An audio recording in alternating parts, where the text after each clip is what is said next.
Let's go.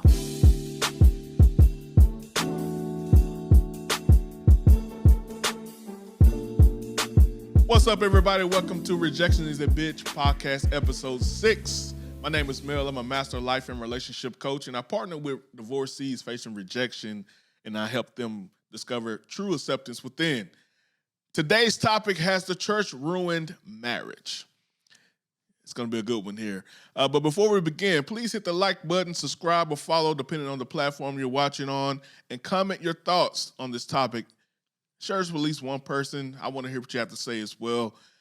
Guys, I have a treat for you. I have a friend that I met through the coaching pretty much background that we have, and that we went through the same program to receive our coaching certification. It's my friend, Karen Jones. How's it going, Karen? Hey guys, I'm so happy to be here. So happy to be here with you. Man, yeah, we met at IPEC and I'm really excited to get started on this. Has church ruined marriage? I guess let's get into it. Absolutely. Me and Karen have a similar background. And actually, Karen, if you don't mind, before we get started, if you don't mind, telling people a little bit about yourself. So like you said, my name is Karen Jones. We do have a similar background. I grew up in the church, very, very Christian since from the day I was born, and was pretty much all in. I was all into Christianity. I went to Bible school right after high school. And at Bible school, I met my now ex-husband. And it was actually going through my divorce with him that I started rethinking life, rethinking my spiritual perspectives, what else is out there, because I was only ever taught one way from a young age. And now into my adulthood, I've just been exploring. And part of this exploration was going through my own therapy, getting my own life coach, and through that, figuring out, hey, I want to be a life coach. I really, really like this stuff. So I'm starting my own business for life and creativity coaching. And it's just been so amazing getting to connect with other coaches, obviously like yourself. I'm here with you, and just other amazing people that are out here trying to make this world a better place. So that's a little bit about me. Yeah, most definitely. I will say for sure that me and Karen partnered with our peer coach, and that was part of our program, and she was my peer coach. And I'll tell you, she is phenomenal. So if you guys looking for any type of coaching, I'm going to ask her to give her information before we get off here, and definitely reach out to her, guys. But Karen, I want to ask, because you did go into where we're talking about today, as far as how we both, were married at a young age, and it was kind of influential through the church, or a little bit of influence through the church. So I want to ask you, what role would you say the church played in your upbringing and kind of giving you that encouragement to get married young and ultimately divorce? What role do you think the church played in that? Yeah, the church, I guess it's so interesting because, especially as a woman, I can't speak from a male's perspective, but especially as a woman, so much of what the church is pushing is purity culture. And so it's cover yourself, no sex before marriage, just like all of the basics. And then as I started to get older, like I'll just be super real on this podcast, like as I started to get into my teenage years, it was like, oh my God, sexuality. It was like, oh, wow, like, what is this? This is really intriguing. And I always just felt this immense amount of shame wanting to have sex. Like, it was like, I can't do it. I guess I'll just be 100 right now. But like, yeah, like I would get into conversations with guys and they would be sexting and they would be talk about sex. And the shame would just continue to pile on. And so I think the church played a huge role in being like, that's really not okay. And then like Paul says in one of the books in the New Testament, if you can't control your sexual urges, get married. And it was like, oh, I need to get married to have sex and fulfill this desire within myself. And for me, that was a huge part that it played. And it's not an open conversation. It's very much hush hush. We don't talk about it. If you're sexually active, you need Jesus and you need to be whatever. Like I don't even know the words for it, but it was very much just not talked about, and marriage was the only way to have sex. That's how I saw it. Yeah. And you went along the lines exactly what I would say as well. It sounds very similar for me. That's not completely say that everyone had bad intentions with what they were, pushing towards us.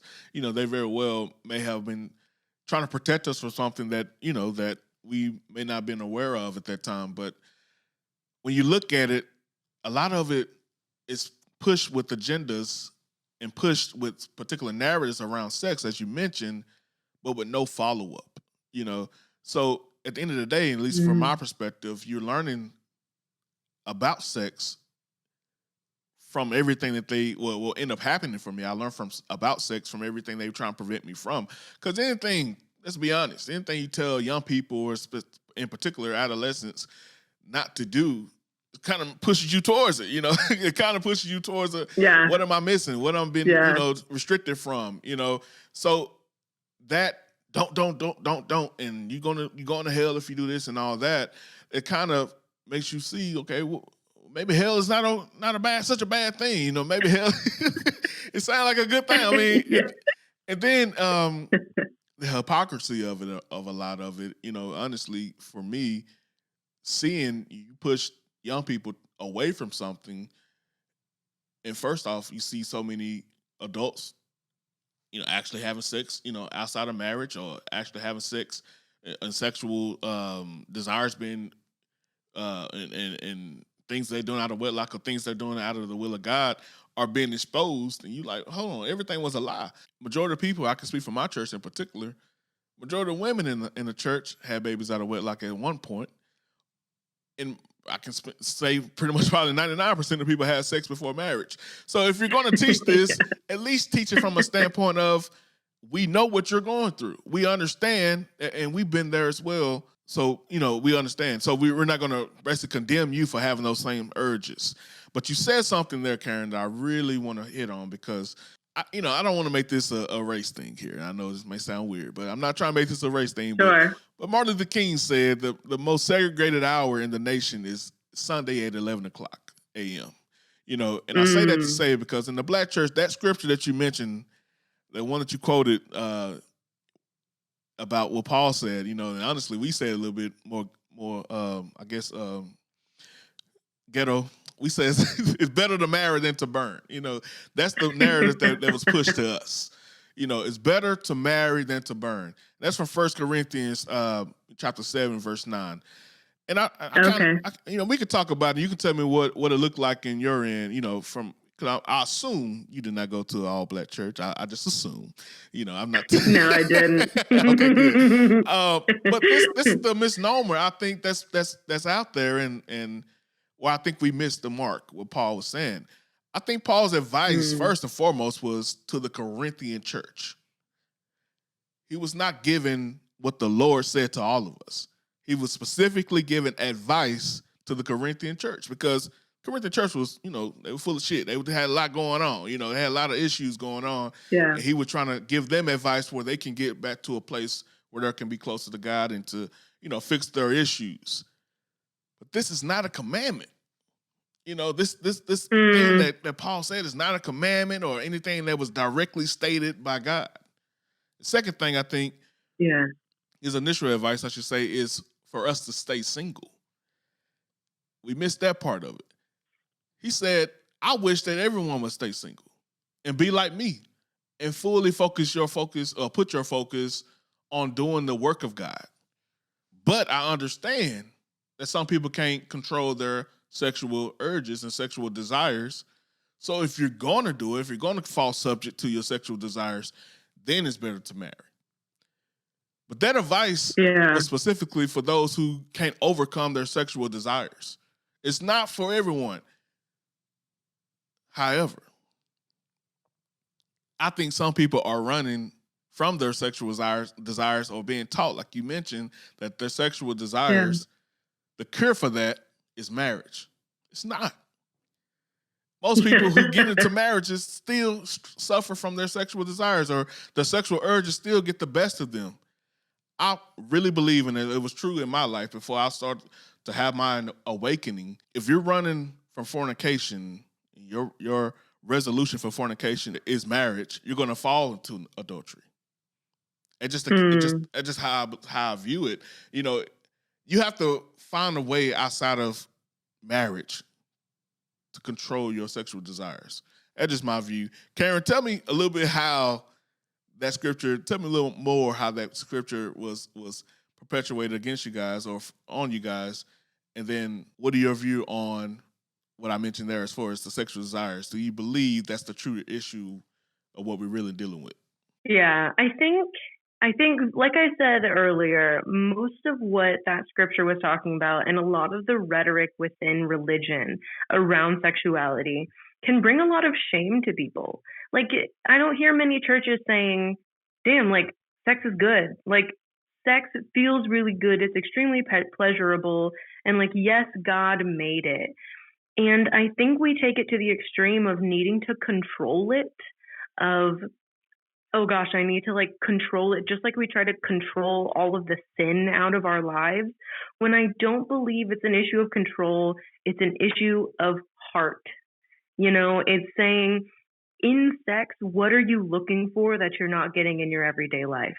Yeah. And, you know, again, I can't speak from the male perspective, but I listen to a lot of educators and therapists and things like that. And for so many times, especially with men, sex is the only way to intimacy.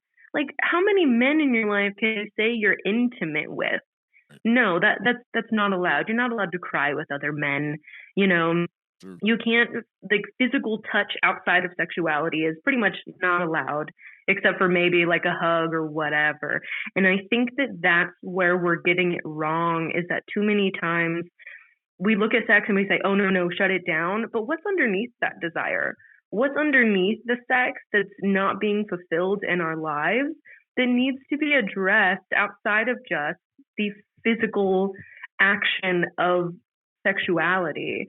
And with what you said about the church, I think you're right. I think you are right that if we are going into marriage just to fulfill this desire that we're not able to fulfill outside of marriage, that doesn't address the issue underneath it. And you are more likely to step into adultery because like with any long-term relationship, it's going to hit ebbs and flows. And when things hit a low point or anything like that, you're going to look for something else, something that's not being fulfilled.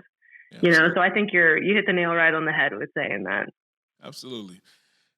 Now, I want to shift gears just a little bit, but on the same vein, because there's a documentary just came out from TLC, Hillsong, a mega church exposed.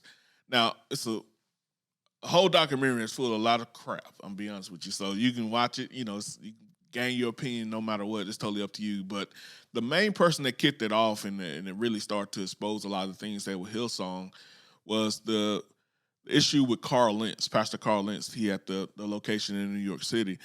Now, allegedly, it's part of the documentary. Allegedly, he forced young adults to marry each other after finding out they had sex one time. Now, this is not exclusive to Carl Lentz. I mean, this is really not. I can even think back to my college days. I went to a private Christian college, and from day one, minute one, orientation, they preached abstinence. They preached sexual purity, as you mentioned. That's a prevailing thought within church culture. Professors and admins would really just encourage all the young people, all the freshmen. If you get into a dating situation, you know, they encouraging marriage. You know, in the like early stages of dating, we just getting to know each other. You know, they're encouraging marriage. Not saying forcing, but you know, encouraging, heavily encouraging.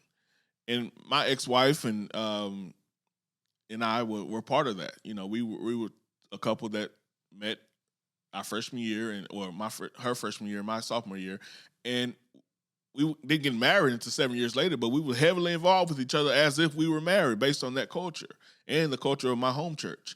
So, but I will say out of the dozens of couples that they encourage to get married, I was talking to a friend of mine and I keep up with several of them on social media. Only 30% of them are still together today. Wow. And that takes me overall to the, you know, back to the statistics when it talks about marriage. You know, overall, the divorce rate is 41%, but the divorce rate in Christianity, you know, as a whole is 33%. So if this institution is so sacred, the first institution, created by God. Why are we encouraging people to do this so early in their life, not based on actual, a strong foundation, but purely because of their sexual desires? What are your thoughts on that, Karen? Yeah. It's really interesting. I actually didn't know that you met your ex-wife at like a Bible college. I was like, man, our stories really do align. I didn't know that part of it. But yeah, I think you're right. I think as you were talking about it, what came to mind again is that purity culture. And it's not really encouraged to date around. I feel like that's more of a worldly, secular, whatever vocabulary you want to use for it. But it's kind of like you meet one person and then you have to settle down and get married. And that takes away from the exploration of knowing your partner and knowing yourself. And I don't know how old you were, but I know I've told you before, I was 19 whenever I got I married. was as well. Mind you, 19. Well, I you was were 19 when 19 I as got well. committed. I'm sorry. When I got committed to her. Yeah. Sorry. Yeah, I was like 19 whenever I said the I do's and signed that paper. And I look at it now and I'm kind of like, nobody around me, there was probably one person, there was probably a few people in my life, but they weren't the loudest voices saying, Karen, go figure yourself out. Like you're young, like what do you actually want? And I think sometimes we just use marriage as kind of like that band-aid of like, oh no, it'll be fine. It's a covenant. You just have to commit to one another. But they don't talk about how freaking hard that is. Yes. Like, love each other in sickness and health. Like, no, you get really pissy when you're sick. I don't want to deal with you. Like it's the small things like that. And instead of looking at a bigger picture and saying it's okay to say no, it's kind of like, oh, like you got to do it. And I think there's a lot of other things that play into it, but man, I don't know. It's just kind of like marriage is so pushed. I don't know. It's like, it's like one of those things I'm like, why is it so pushed? Right. I mean, and you're so spot on. I mean, they push it as a cure-all, and ultimately, if the faith is what we should be leaning towards, if that's what it's all about, then that should be our cure-all. You should be pushing maybe that marriage between us and Christ more than the marriage between someone else. But a marriage is a beautiful thing, and I've heard you talk before, of course, for me, I'm now currently married again, but I heard you talk that, that is still a desire for you. So talk a little bit about that for me. With all the experience that you've had and how it ended for you, what makes you want to still, still desire to be married again? Yeah. It's kind of a mixed bag. I definitely went through times in my life, and even now I have my doubts. I'm like, do I really want to get married? Part of me is like, I don't need a ring to be committed to somebody, that kind of thing. But I think there's something behind a public vow to the world that this is my person and this is who I'm going to love. I think the thing that we don't take into account is that the people sitting in that audience should also be a part of your accountability in your marriage. And maybe I don't mean it in a sense of they need to be involved in every aspect of it.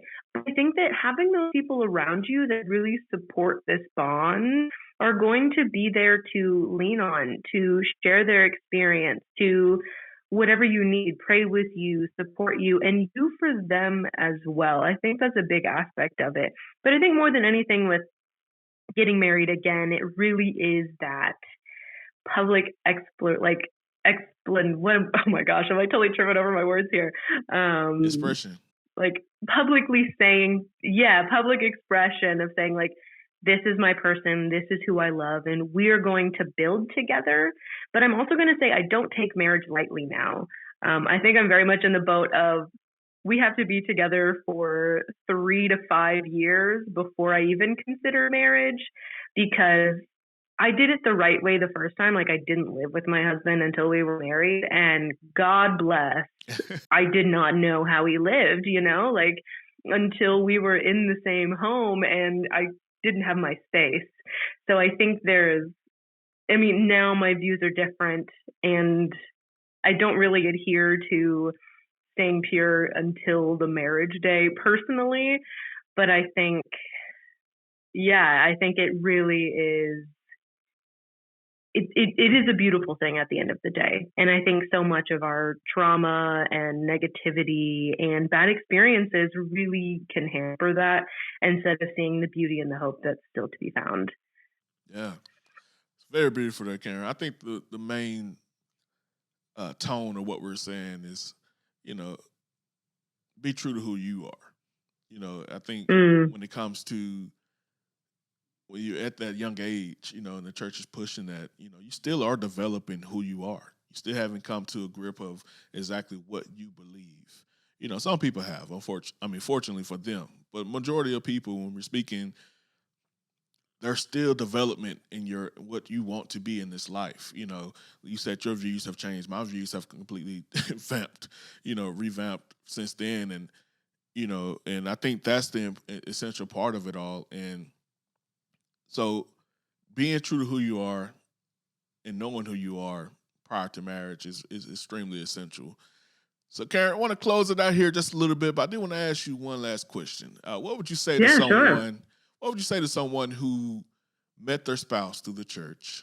You know, at one time they had so much promise, but they're now divorced or on the brink of that divorce. What would you say to them today? What would I say to someone who met their spouse through the church and they're on the brink of divorce or already divorced? Um, Not gonna lie, I think I'd kind of put my coaching hat on, and I would say, I think I would just ask them, like, what did you learn in that experience? Because probably what I learned in my experience is not the same as what you learned in your experience. And I think that's the beauty of connection and saying, I think that's exactly what I would say. What did you learn through all of this marriage? And what would you do differently? Because what I would do isn't going to apply to everyone. Yeah, it's beautiful. Everything we experience in life is a learning opportunity. Well, Karen, thank you so much once again for joining me today. I really appreciate it. It's a joy to Yes. have you. I want to just allow your opportunity. Anything you want to plug? I know you have a podcast that I've caught a few episodes on. I really love that. If you want to talk about that or anything else, it's up to you. The floor is yours. Yeah, so I do have a podcast with my friend named Adrema. It's called Obviously Oblivious. You can find us on Spotify and other podcast networks. We talk about, honestly, on that podcast, we talk about living a hot life, honest, open, and transparent, and how being honest, open, and transparent can create a safe space for other people to do the same. And I haven't completely launched yet, but I'll be starting my life coaching business. It's called P&E Dream, and it's life and creativity coaching. So once I have all of that set up, I'll let you guys know. I mean, Otis and I are still going to stay in contact. And so, yeah, I mean, it's been really great sitting here talking to you about this. And I hope that all the people listening get something out of this as well. Most definitely. Feel free to contact me as well. If for any reason you want to discuss this, you want somebody to walk along this journey with you. If you're in this boat, someone that's facing divorce or someone already divorced, and you want to process this, what's going on now for you and what's coming up next, feel free to reach out to me on the website. It's Life Coaching by Mel. My email is melcoaching@yahoo.com. You can DM me on any platform. Thank you, Karen, once again. Talk to you guys later. Let's grow.